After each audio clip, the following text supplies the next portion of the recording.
Hello everyone, एक बार आपका पुनः स्वागत है। और आज हम देखिए आपके लिए लेकर आए हैं अर्धवार्षिक परीक्षा विशेष सामाजिक विज्ञान कक्षा 9वीं का पेपर। ठीक है, इसको आपके बढ़िया तरीके से याद कर लेना है, जितने भी हम आपको क्वेश्चन करवाएं, और इनको जल्दी जल्दी से आप स्क्रीनशॉट लेते जाएं इनका। ठीक है, और अगर इनके आंसर नहीं है आपके पास तो वो भी मैं आपको बता दूंगा। ठीक है, चलिए आगे बढ़ते हैं और इसी प्रकार के क्वेश्चन हम करने वाले हैं। पेपर के जितने भी क्वेश्चन आपके पेपर में आने वाले हैं, चलिए इनका स्क्रीनशॉट आप लेते जाइए।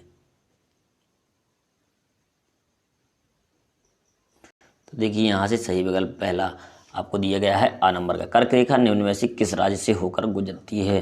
तो हमें बताना है पंजाब से, आंध्र प्रदेश से, तमिलनाडु से या मध्य प्रदेश से। कौन सा राज्य है जहाँ से ये गुजरती है? तो आंसर आपका हो जाएगा मध्य प्रदेश से। ठीक है, ब नंबर भारत का सबसे पूर्वी देशांतर कौन सा है? तो इसमें से 4 ऑप्शन दिए गए हैं, तो इसमें आ जाएगा आपका 97 डिग्री और ये 25 मिनट। ठीक है, यार ये आपका पहला वाला आंसर आ जाएगा। अगला है आपका पश्चिमी बंगाल, असम, मेघालय, त्रिपुरा और मिजोरम की सीमाएं किस देश को छूती हैं?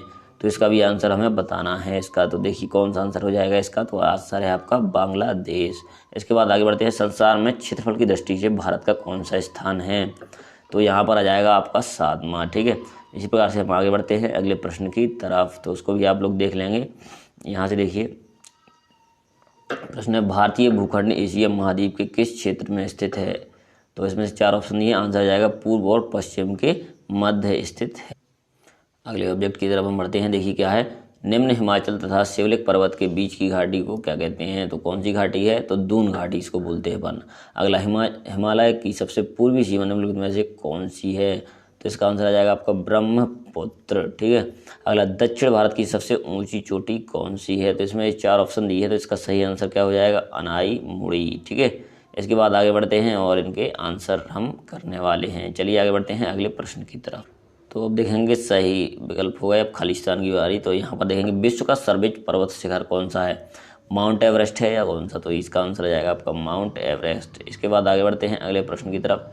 शिमला, मसूरी, नैनीताल, शिमला, मसूरी, नैनीताल नगर हैं किस प्रकार के हैं? तो ये सब पर्यटन है। शिमला, मसूरी, नैनीताल ये सब पर्यटन है। ठीक है, क्षेत्रफल की दृष्टि से भारत का सबसे बड़ा भौतिक प्रदेश कौन सा है? तो ये है उत्तरी मैदान आपका इसमें सबसे बड़ा है जो इसमें दिया गया है।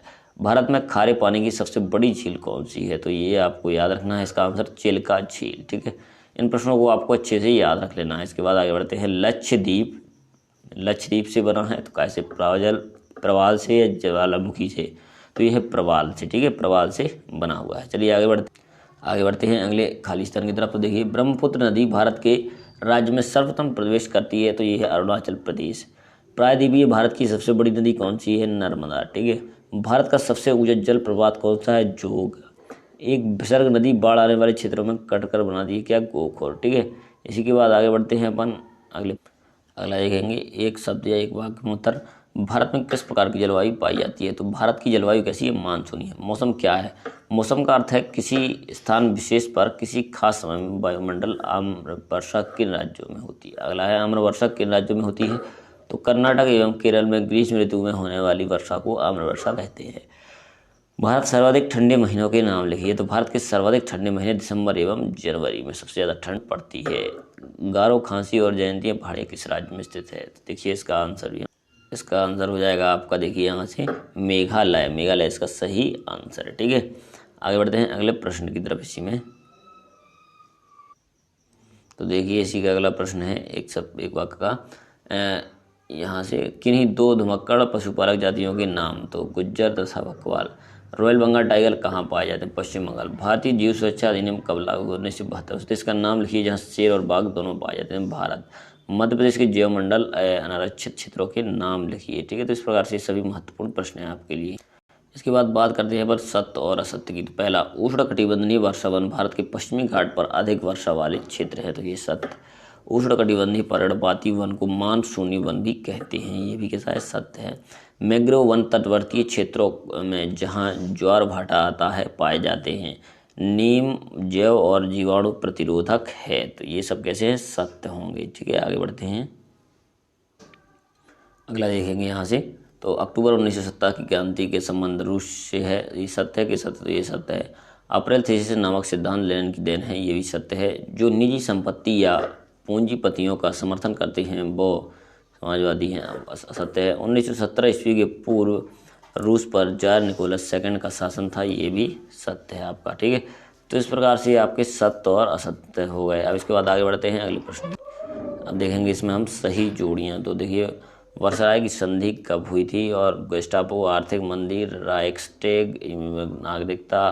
तो इस प्रकार से देखिए इनके आंसर भी दिए गए हमने, तो आपको इनके आंसर भी देख लेना है और इनका सही मिलान करके इनको अच्छे से याद रख लेना है। ठीक है, चलिए आगे बढ़ते हैं अगले। तो देखिए आगे बढ़ते हैं प्रश्नों की तरफ।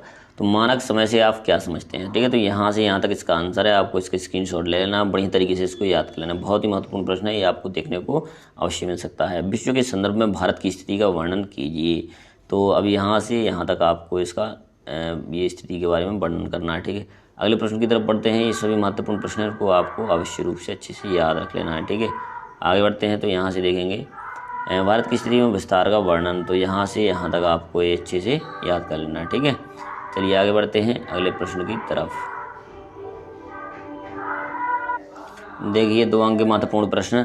किस पार्टी ने दक्षिण अफ्रीका में आज़ादी की लड़ाई लड़ी है? तो अफ्रीकन नेशनल कांग्रेस एवं मजदूर संगठन कम्युनिटी पार्टी ने मिलकर रंग भेद समाप्त करने के लिए आज़ादी की लड़ाई लड़ी है। संविधान से क्या आशा है? सबसे यहाँ से यहाँ तक आपको ये अच्छे से याद रख लेना है। ठीक है, भारतीय संविधान कब लागू हुआ, कितने अनुच्छेद हैं इसके? तो यहाँ से यहाँ तक आपको इसको अच्छे से याद रख लेना है।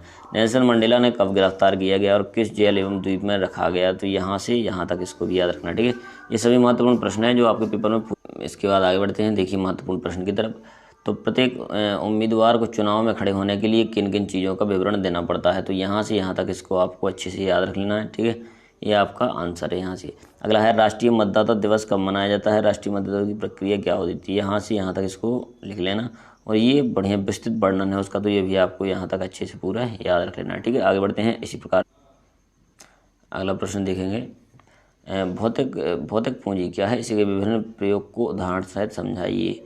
और तो यहाँ से यहाँ तक ये आपका आंसर है, और इसका ये देखिए एग्जाम्पल भी आप इसके कर सकते हैं। अगला हरित क्रांति 3 स्टार वाला क्वेश्चन है, कई बार पेपरों में आ चुका है, इसको बढ़िया तरीके से याद कर लेना है, साथ ही में इसको आपको याद करके जाना है। ठीक है, उस तीव्र विधि से हुई है जो अधिक उपज देने वाले रासायनिक उर्वरकों और नई तकनीकों के प्रयोग के परिणाम स्वरूप हुई है। तो यहाँ तक ये ठीक है, हरित क्रांति से आशा फसलों का उत्पादन हो गया, इसको भी आप कर सकते हैं। अगला पॉइंट जल स्तर का काम हो गया। ठीक है, अगला,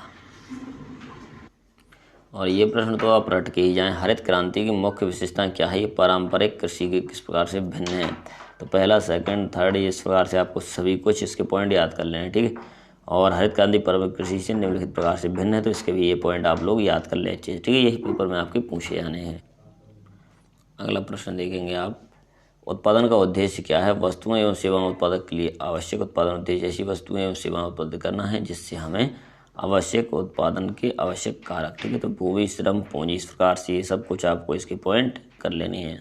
तो इस प्रकार से सभी महत्वपूर्ण आपके कंप्लीट होते हैं, मतलब। और इसके बाद हम जो सेकंड वीडियो लाएंगे उसमें जो आपके बचे हुए प्रश्न हैं वो भी लेकर आएंगे। ठीक है, तो यही आपके पेपर में महत्वपूर्ण होने वाले हैं, तो इनको अच्छे से याद कर लें। और जो हम सेकंड वीडियो इसका लाएंगे, ठीक है, उसकी PDF भी हम आपको दे देंगे, और इनका जो पूरा जो विस्तृत वर्णन है, ठीक है, वो भी हमने आपको बताया है। इन सभी के आंसर भी हमने आपको बताए हैं। जो बचे हुए क्वेश्चन हैं वो भी हम आपको प्रोवाइड करा देंगे। ठीक है, उनके आंसर भी, तो आप सेकंड वीडियो अवश्य देखें, उनको अंदर आपको और भी सोल्यूशन देखने को मिलेगा। तो कोई भी क्वेश्चन ऐसा नहीं रहेगा। ठीक है, सभी महत्वपूर्ण प्रश्न हम आपको करवाने वाले हैं। ठीक है, तो ये भी आप कर लेना, ये भी बढ़िया महत्वपूर्ण प्रश्न है आपका, आधुनिक खेती का तरीका और पारंपरिक खेती का तरीका। ठीक है, तो ये दोनों ही महत्वपूर्ण होने वाले हैं आपके लिए, दोनों अंतर। तो चलिए अब मिलते हैं अगले वीडियो में। ठीक है, नेक्स्ट वीडियो के अंदर मिलते हैं महत्वपूर्ण क्वेश्चनों के साथ।